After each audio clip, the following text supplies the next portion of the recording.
Bwana Yesu asifiwe. Na kusalimu kupitia jina la Yesu, jina lililo hai. Leo natamani nizungumze na wewe kupitia kitabu cha Wafalme wa Kwanza, ile sura ya 13, habari ya nabii mzee na mtu wa Mungu.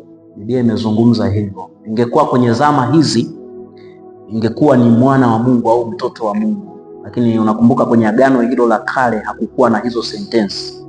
Kwa hiyo ingekuwa ni agano hili, mtu wa Mungu maana ni mwana wa Mungu au mtoto wa Mungu, yule mtu aliyemwamini Kristo na kuzaliwa mara ya pili.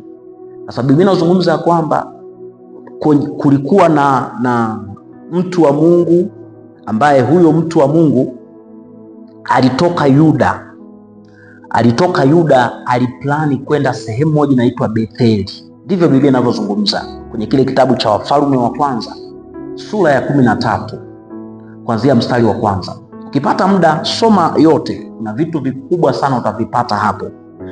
Biblia inazungumza kwamba huyo mtu alifika mahali, na kabla hajaenda huko Mungu alimpa masharti mawili. Moja, asile chakula huko anakoenda. Pili, asirudi njia aliyokujia. Ni moja masharti ambayo huyo mtu wa Mungu alipewa na Mungu. Na nimekuambia ya kwamba kwenye huo mji wa Betheli ambao alienda huyo mtu wa Mungu, kulikuwa na nabii mzee, na alifika mpaka kwenye eneo hilo. Jambo la kwanza, mfalme wa eneo hilo, utasoma hapo, sijataka nieleze vitu vingi hapo, utasoma kwa wakati wako. Mimi kuna kitu natakamani ukione. Mfalme wa mji ule alimkaribisha yule mtu baada ya kufanya ishara nyingi, kutabiri na vitu vikatokea. Utasoma kwa wakati wako hapo. Sasa pale mfalme akamwalika kwake ale chakula, yule mtu akakataa. Kwa alishinda jaribu la kwanza, na baadaye watu walifahamu kwamba yule mtu amealikwa kwa mfalme na amekataa chakula. Unajua, ilikuwa ni jambo ambalo wengine waliona kama ni huyu mtu ni mzembe. Chakula cha mfalme unakataa, mfalme anakupa chakula unakipuuza. Lakini mfalme alisema no case. Yule mtu akaondoka, mtu wa Mungu.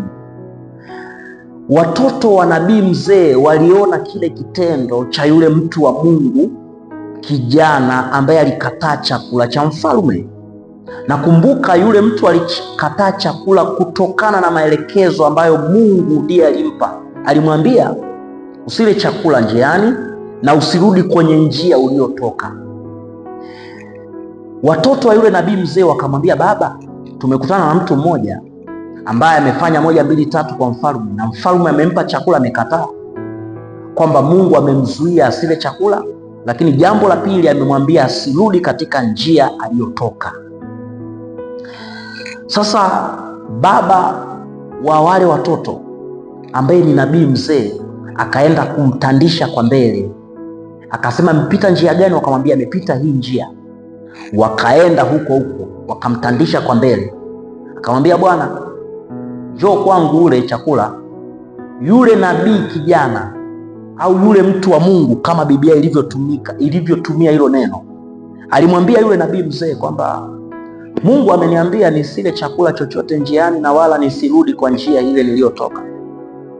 Unajua yule nabii mzee alimwambia nini yule mtu? Alimwambia ya kwamba mimi pia ni nabii kama wewe, twende ukale, mimi pia ni nabii kama wewe. Mtu wa Mungu, chochote ambacho Mungu amekupa, aina ya wito ambao Mungu amekupa, kuna baadhi ya vitu, sio kila kitu unapaswa kushare. Huyu mtu alifika hatua anashare mpaka masharti ambayo Mungu amempa kwenye wito na utumishi wake. Mungu alimwambia usipite kwenye njia hii. Huyu mtu anamwambia mpaka mfalme, anamwambia mpaka mtu wa Mungu kwamba Mungu ameniambia nisile. Yeye alikuwa anaona ni simple, lakini watu walikuwa na take advantage kupitia hivyo vitu ambavyo Mungu amemkataza yeye asifanye.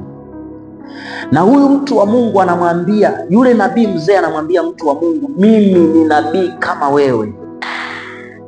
Manake kitu pekee ambacho kinaweza kikayaharibu maisha yako ni kile ambacho kinakuja kwa sura ambacho wewe utakipenda. Unasema yes, hiki kitu kinatamanika. Ndio maana hata Adam na Hawa walipokula tunda, walipolitazama, wanasema wakaona linatamanika kwa maarifa. Sasa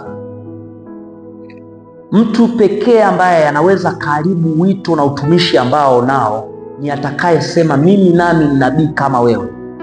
Aliyeharibu maisha ya yule mtu wa Mungu ni yule nabii mzee. Kwa licha ya kwamba ni nabii mzee, lakini alibeba upotofu ndani yake ya kumharibu huyu mtu. Kwa tunaishi kwenye dunia ambayo kuna vitu vinakuwa na sauti kubwa kuharibu aina ya wito ambao Mungu ametupa. Kwa tunapoishi siku zote, Mungu awe ni sehemu ya mwisho katika moyo wako kusikika. Ni kitu gani ambacho kina sauti kubwa kinaweza kikabadilisha mawazo yako na mitazamo yako? Huyu mtu alibeba ahadi za Mungu, lakini nabii mzee alizifuta ahadi za Mungu. Kitu gani ambacho kinaweza kikafuta vile vitu ambavyo Mungu amekupa na umevishika? Ni kitu, sauti gani na nguvu ya kuharibu hicho kitu? Adam na Hawa, sauti ya shetani ilikuwa na nguvu kuharibu kile kitu ambacho Mungu amewaambia msile. Huyu mtu wa Mungu alidanganywa na nabii mzee, manake ilikuja sauti nyingine yenye nguvu ya kuharibu kile kitu. Manake siku zote Mungu amekupa wito mwema wa kuweza kuutumikia. Isiwepo sauti yoyote ambayo itaweza kukatiza aina ya wito ambao Mungu amekupa kuweza kuutumikia katikati ya hii dunia. Usipofanya hivyo, utalaluliwa na dubu mkali. Ili uweze kuishi maisha mazuri, ni vizuri uweze kusikia sauti ya yule aliyekupa maagizo mazuri. Shalom.